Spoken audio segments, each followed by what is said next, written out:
Hello and welcome to Be Indie Now, a podcast about independent game development. I'm your host Tobiah Marks, and with me today is Louis Pera. How you doing? Hi, Tobiah. How are you? Pretty good. So, Louis, why do you make games? Why do I make games? So it all started when I was 10 years old, and my dad gave me Warcraft, and I remember a lot because the very beginning, since the characters are so small in the screen, and I've never played that game. I didn't like it, and I just played it because I wanted to. I didn't want my dad to feel bad, but it turned out that You I just love. played it out of the spite, and Yeah, because of that, you make games now. I love the game, and I was like, wow, and I love the whole medieval and creature theme. hmm And I was like only 10, and then I remember because I said, oh, this is what I want to do for a living. And then besides, like beyond that, creating like mini worlds and giving life to mini worlds where you put your own rules. It's like very appealing to me. I think it's a way of freedom, hmm some way. So, like, you knew just right as you're 18, you're like, I want to make games for a living, or was that a process in itself? Like since 10, I just knew I wanted to do that. So I played lots of games, and then I was raised in Colombia, and in Colombia back then there were not a lot of video games. So I tried to like get involved with like small courses of video games. Then I did graphic design, but everything was towards video games. That's all I ever wanted to do, and I found out that that's kind of the only thing I'm good at, and it's because I like it. Like I really like it. So it's always been like my passion. So, did you try like taking classes in game development, or are you just completely self-taught? At the very beginning, I took some like small like 3 week courses on it's like a simple programming. Then I had to go to do graphic design because that was the only kind of similar path to take it. And I also tried engineering, but I'm not an engineer. So I tried to like everything that I was doing in Colombia, I was trying to aim it to video games. But until I came to San Francisco to finish my master's in game design. That's what I really went ahead and did the whole official study of games. Very cool. So, when did you start Press Start? Prestart was born in three and a half years ago. So Is it yeah, just you, or did you start with other people? first it was like 6 partners, then three left, and then like it's me, my girlfriend, and one of my best friends. So that's where the, Pretty the, the tight main knit. yeah. How's it like working with people who you're really close with? Like, I started a company with a friend as well, and I know other people, they recommend for or against working with friends because it can create some issues. I imagine it's a whole different dynamic too of creating with a significant other.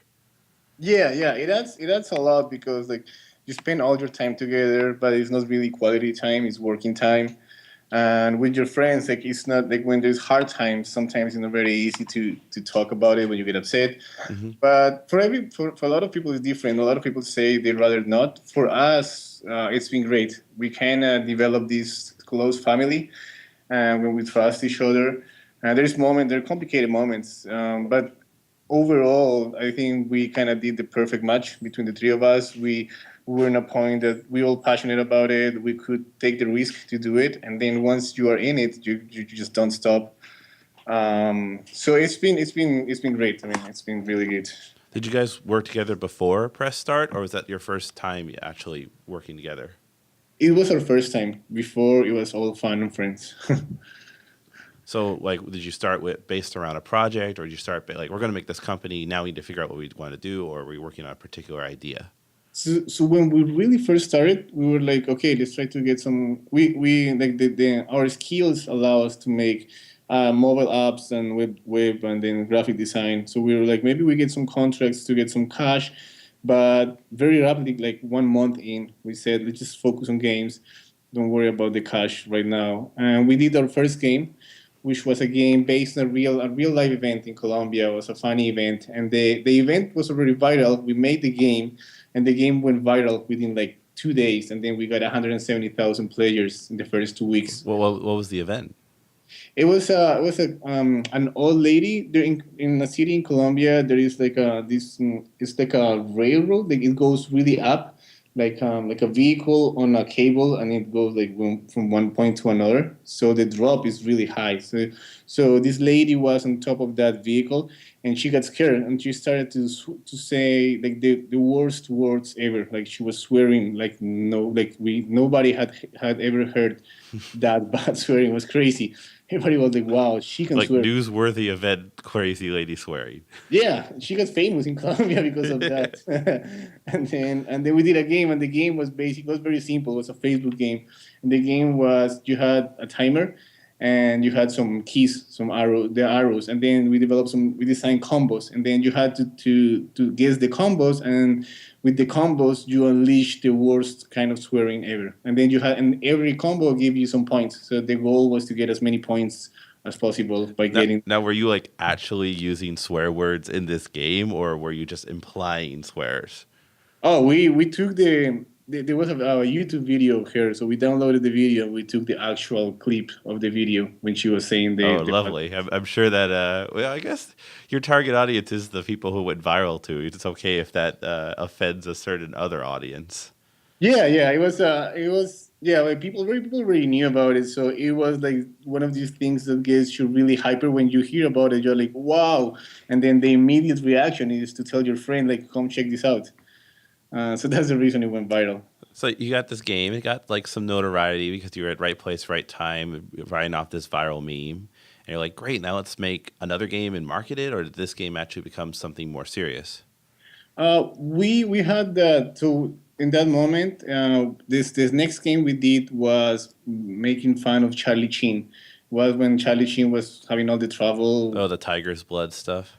I think it was when he was leaving Two and a Half Men, Mm-hmm. and then we decided to make a small game where Charlie Sheen. Well, we call it Charlie Cheeks, but the character was very similar to Charlie Sheen. Mm-hmm.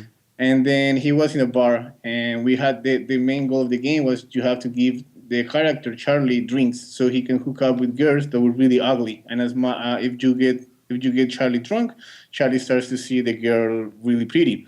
But if you give him too much alcohol too fast, he will vomit. So it was a balance between having him drunk and not vomit. So it's kind of fun. You're riding off this more adult type theme that a lot of mobile games don't go for. Did you find that was a successful pattern? Like, did that also get popular?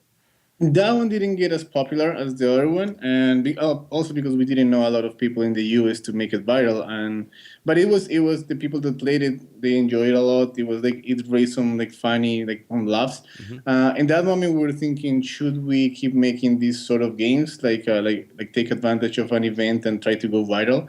But we decided not to. We decided, okay, this was good. This was good to get started, but it's not a good path to How become much time had passed making these games? Are we talking like a couple months, like a year? a couple of months. Okay, so Yeah. pretty quickly you're getting out new ideas. Yeah. We were saying like it's a good idea. Let's get it fast and let's push it out like as fast as possible. The first games were Facebook, so it was very easy to publish a game there. Hmm. So that's what we got our name out there. When did you start switching to Unity development? The Unity was our fourth game. So by our fourth game, we got some like in the school that I was in, the Academy of Art. I started to work with a teacher, and then so the idea was, okay, let's take this to the next level. Let's make a more complex game, a more serious game, and then that's when we got into Unity. We developed a boxing game with that. So why did you get into Unity versus other tools out there? We thought that it was like easy. We wanted to jump into 3D, and Yeah, we it's were going to be one using. of your easiest bets to jump into 3D. Yeah. It was very easy to mock up a prototype or to get a simple game out. So that was the reason that we use Unity. So how did that game go? That one we had the problem that it was for Facebook, and then the plugin had a problem with the browsers, so that was like a barrier for players. We got like around 12,000 players. That's pretty Uh, good, actually. yeah, thanks. Yeah. We were pretty. We were very satisfied with it. It's multiplayer. So we learned a lot. Was like our big thing into more complex games. Hmm. And up until that moment, we got like 200,000 players in all our games, which we were like, yeah, this is very good. And that's when we switched to mobile. I see. So you're doing the Facebook first, and then you switch to mobile. What year is this? Uh, let me think. Um, Like 2012, late 2013, late 2011. We late 2011. started. Okay, Yeah, we started Ravi Bananas December 2011. pretty cool. Yeah. Thanks. All right, so you started that development then. Tell me about Drive Me Bananas. So Driving Bananas was our like when we switched to mobile, and luckily we raised some money in San Francisco, which allowed us to like get a better team, take it to the next level, pretty much. But we still didn't know a lot about the games we wanted to make. We didn't set out to do an endless runner. It just kind of sort of happened with all the game. It was like a 2 year long development. Hmm. It was long, and then we had to redo the game like 3 times. A lot of sacrifice, a lot of hard work, but it's up until now it's our biggest game and our more professional games. So you actually got like a venture capitalist to fund you? Is this like friends you raised money? Like It was an angel. an angel? Okay, Yeah, so like how did that process go down? Did you know this angel ahead of time? Did you try and seek funding? it was funny. It was this website Meetup. Yeah. Yeah, so I started to put my profile and go to these meetups, and in the profile I was putting like, hey, we got this amount of players and all this stuff. And this guy approached us, and he actually has his own studio, his own small studio. So the idea was we kind of partnered up. He wanted to learn some stuff, and then was kind of investor and learning and be part of the game. So he approached us, and then it was like I think like a month or so in like very casual meetings, Hmm. and he helped with the final part of the boxing game, and then he invested for the new game So did he for like Bananas. invest into a 2 year development cycle? Did he know what he was getting into? No, no, we were so naive. I remember we said like, oh, this is gonna be a simpler game. It's like 3 4 months. That's what we said at the beginning, and then it was 2 years. So like this was all done in contracts and paper. Or is this like a handshake type deal? It was in contracts, and then when we were getting closer to the deadlines, we would talk, and then we pushed the deadline a little bit more. The good thing is that the results we're producing were very good, and then that kept things going. So there was a moment where we signed a deal with Chilingo. You know them? Yes. So we signed a deal with them. So everybody was all excited, and then we're like, yeah, we have to keep going. It turned out that a year after we signed the deal got broken, and it was like, oh no, then we'll have to figure out again. And then we got different publishers, and we decided to just finish the game no matter what. But I think he got to know us over like working together. And at the end, what investors they invest in people more than the product. I mean, things can happen, but if the entrepreneur or the lead developer quits, then it's all gone. If the developer keeps going and releases the game, then things change. So it's more. I think that's why he's been with us, and yeah, Are sticking you with us. comfortable sharing the budget for the game? You don't have to share exactly how much he threw in because I'm sure you've thrown in your own money for it too. Yeah, I'm comfortable. I don't like all of the. Yeah, I have an average. It was between 80 and 100K roughly. That's for a 3 person team. That was 3 to 5. We were growing, like growing up and scaling down. Most of the salaries were in Colombia, so that was cheaper than here. Yeah, I was gonna say that those are pretty cheap salaries for San Francisco type wages. Yeah, yeah, yeah. Well, we had to like for us here, we tried to keep it to the minimum, just to keep going and keep going. Hmm. But then like the when we hire better people and we hire bigger teams in Colombia, which is way cheaper than here. Here is crazy. Now, did you hire people in Colombia because you know people in Colombia, or did you use like a tool like Odesk to outsource? Oh, just one of my partners is in Colombia, Hmm. and then he runs the office in Colombia. So we are known there, and then we have a team there. Yeah, so you have a established company there. Yes, yeah, yeah. Press Star is actually here, and in Colombia. Well, Press Star was legally started in Colombia, Hmm. and early 2013 we got accepted into Jerisen. I don't know if you know them. Yep, I do. Yeah, yeah. So we got accepted into their program, the accelerator program, and as soon as we got in, we created Prestor Studios in Delaware. So did you get into Yetis in after the Chilingo deal fell through? No, in the middle. Interesting. When we got into Edison, we were like we had Chilingo and everything was going So nice. so did that deal go through because you took too long to ship or for other reasons? Actually, the opposite. We really needed to ship the game, and then they said it's just gonna take two. They said they couldn't commit to like a certain amount of time. We started to push, and we said we really need to launch. And at the end, they said pretty much we do believe in the game a lot, but we think it's gonna take more time. And then they also have to put it through their pipeline. Hmm. So in their experience, they told us in our experience in these cases, it's better to just leave it as it is right now. So That's the this whole time, like that 2 year span, you're just doing Drive Me Bananas, or are you also doing like working on the side for any income or any other contract work? no. I actually like when like 6 months into press start, I stopped doing any work on the site. I just did press start.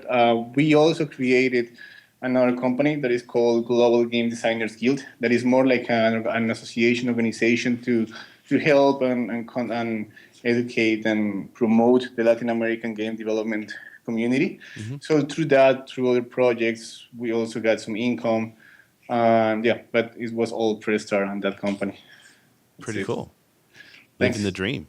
Yeah, it's all or nothing, right? Yeah, I mean, there's a lot of people who like they don't even know step one into talking to an angel, talking to a publisher, and you were able to get a lot of different opportunities there. Like, is it just about knowing the right people, having those conversations? Like, what kind of advice would you have to some another developer out there? I think the first thing is to uh, take a leap of faith. So I remember, so when before we got the angel investor, I remember we didn't have any money. We didn't know how we're gonna do like in 2 months or something. And my girlfriend, my partner, she said it's gonna be all right. And then like 2 weeks after he showed up and he was all right. I didn't know it was. I did what I had to do. I went out there. I networked. I put my name out there, and that kind of called it. And as soon as he came in, well, I started to do more research how to present the numbers and all that. As for the publisher, it was like nobody has signed a deal. Like we didn't know if we could, and I just said, "Well, what's the worst that can happen?" So I went to the events. I meet up with them. I sent the emails. We prepared the presentations. I did everything as humanly will happen. That's kind of the main. It sounds kind of like very easy, but it is like that. Just as human is gonna happen, you do all the work that it needs to happen, and it will happen eventually. If it's not with one investor or one publisher, it will happen with the other one. Hmm. For bananas, we had like four series offers, and we decided to go with them. No, I love the perseverance. Like so many developers give up on their ideas too soon, and I think that's the real differentiator. When I talk to people who have had success, is that they didn't get success right away. Certainly not in their first year. They had to really, really push it and really, really work towards it, and then they were able to start establishing their company. But even after you got this angel investor, even after you got into Yetis in a deal with Chilingo, it still wasn't necessarily smooth sailing from there. So let's talk about how this 2 month project expanded to a 2 year project. What happened to the scope? So after all that, when the Schlingo deal was canceled, we were like that's one of the key moments, as you were saying. A lot of people like quit when it gets too hard. So in that moment, we were in that position. So should we quit? Should we keep going? And for us, it was like, yeah, we just keep going. And well, the good thing is the Academy of Art also gave us some classes so the students could help. So it was a lot of help from a lot of people. Like I think like 50 people helped. And we decided to launch and let's get different small publishers. So we decided to localize and get deals with small publishers per territory. So when we said we're kind of ready to launch, we launched it. It was just pretty much submitting the app and like doing some notes, some press notes, and some social network stuff. And that was the game that was launched. And then that was just the beginning of the next stage, like fixing the game, doing updates, getting the numbers, which is really hard. It's Hmm. very expensive. So it's just another another fight you have to do. We do have like a couple of games in the pipeline. I think that so. what you have to do is just pretty much get to the next step, get to the next step, get to the next step, and then just don't have as an option to quit. Just pretty much do whatever it takes to get to the next step.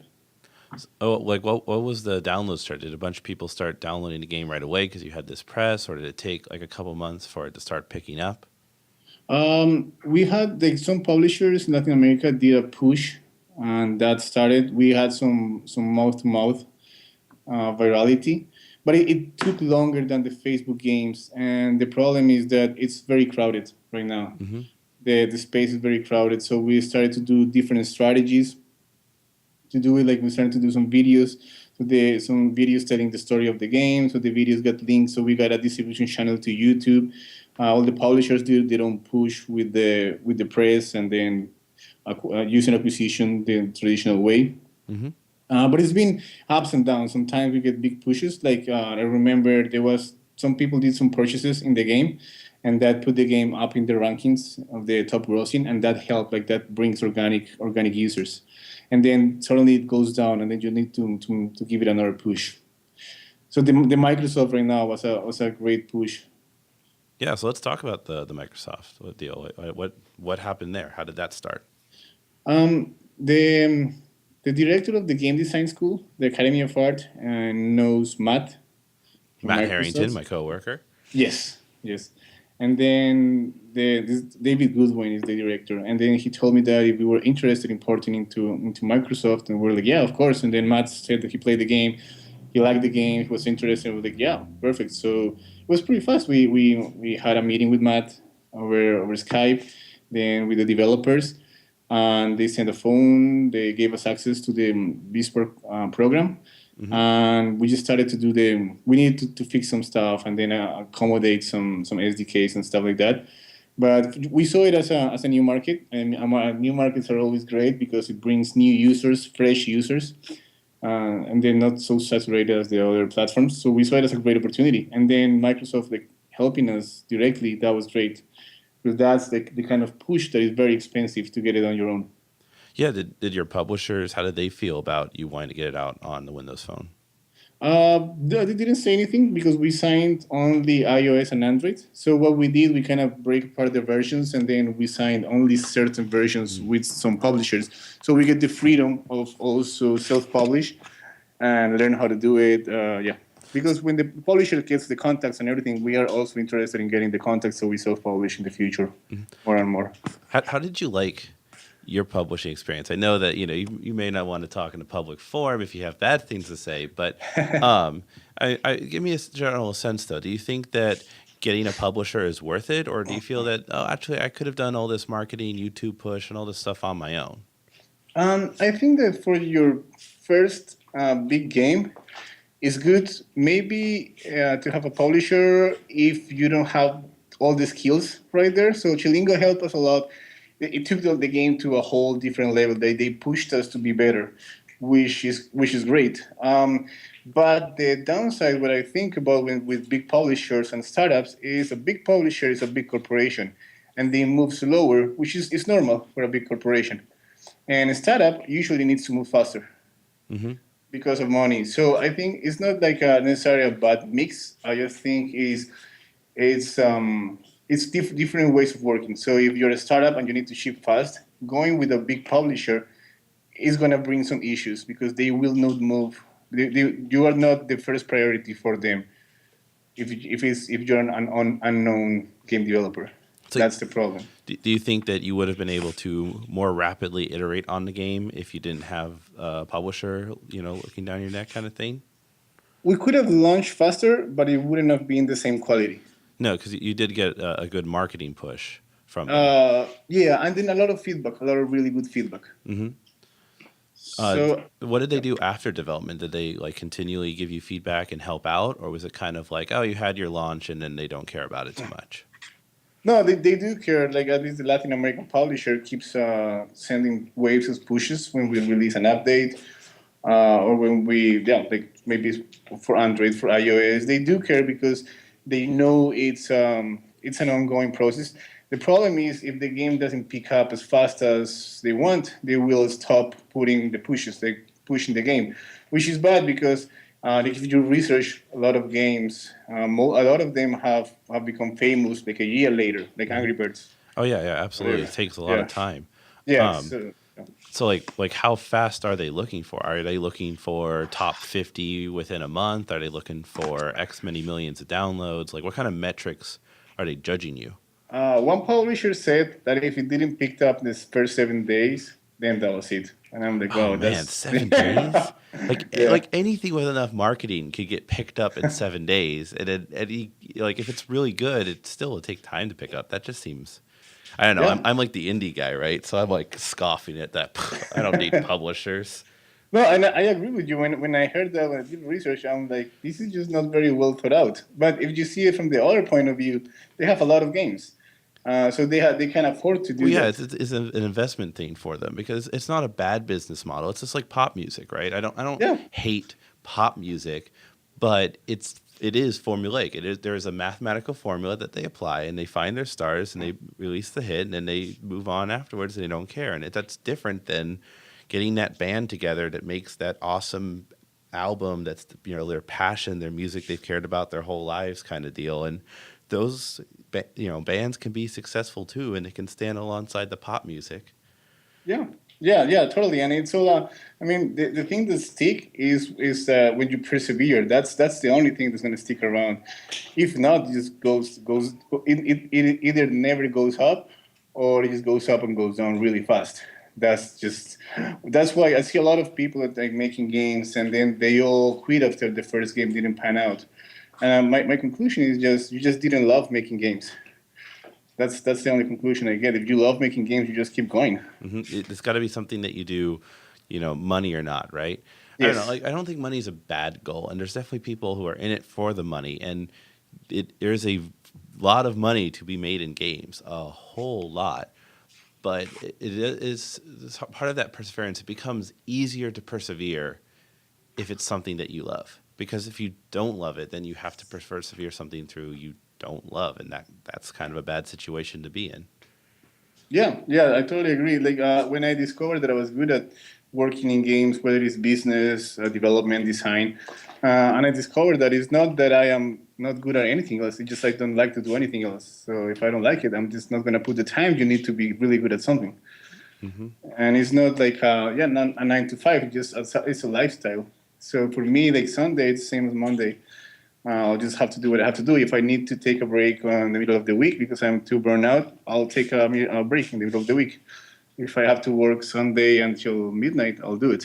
This is kind of like it's not like working. You gotta like change the way you look at it, and then just say, I'm just leaving, doing what I like to do. That's pretty much it. Yeah, it becomes your life. Yeah. So let's talk about specifics. How much, like, what did the game start off as, and how did it change during its development? You said it didn't always start off as an endless runner. Yeah. So yeah, that was very interesting. So at the very beginning, we were like, okay, so what do we want to do? And so the first thing was, so what's fun? What's fun to do with the mobile tablets with the phones? And then we started to brainstorm about like swiping, play some games, get some concepts. And then the very early concept that we had was the concept of morphing, changing shapes. And we were like, okay, this is a fun concept. Let's just stick to this concept. So what I learned about all this is you need to have some constants. So you have a constant, and then you work around that constant, like in any mathematical equation. So around morphing, we started to brainstorm. So the side scroller, what's going to be morphed? Why is the morphing important? And that brainstorm took us to, okay, let's morph a car that can go to traffic or obstacles. We're like, oh, yeah, that's fun. If you're in a traffic jam, it'll be awesome to have a car that can morph to get through the traffic jam. So that was like the first album. We got the idea. And then I don't remember how. Oh, we got into the Endless Runner by like kind of like we didn't reference out of other games. When we were finishing the idea, Subway Surfers came up, and we were like, oh yeah, this is a cool mechanic. So we reference out of them, and then but we wanted to do it level based. So it was a runner with levels. So we wanted to make that differentiation So from were these the pre-designed out levels, or are they still kind of procedurally generated, but just with different tile sets? pre-design. Okay, that seems Pre-design. like a lot more work.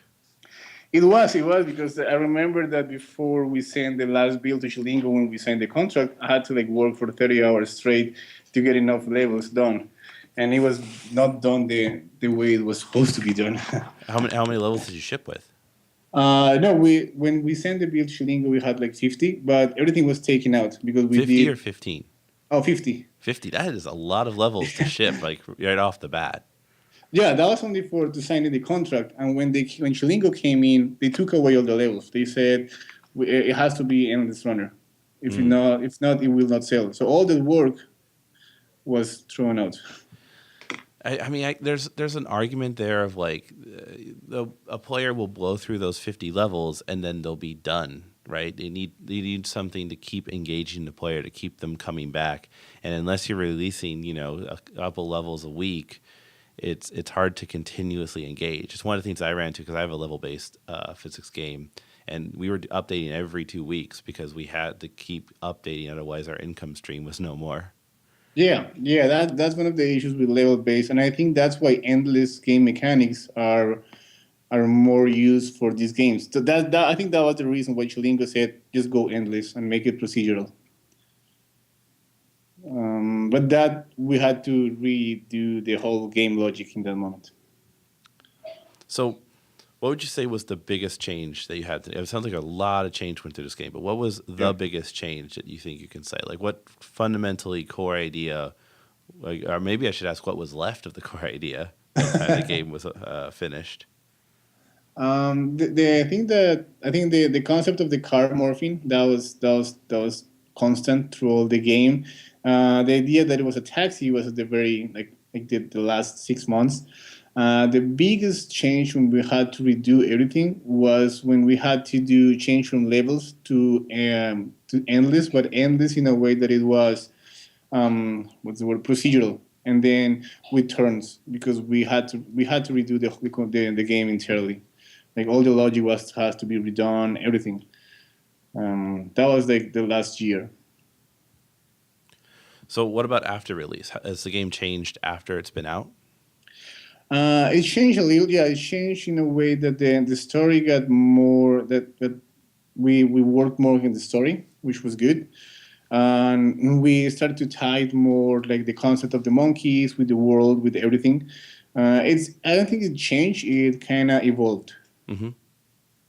So, if I had a time machine and I Yeah. could send you back to, say, 2011 ish, when you're starting your company, and you have 30 seconds to tell yourself something, what would you say?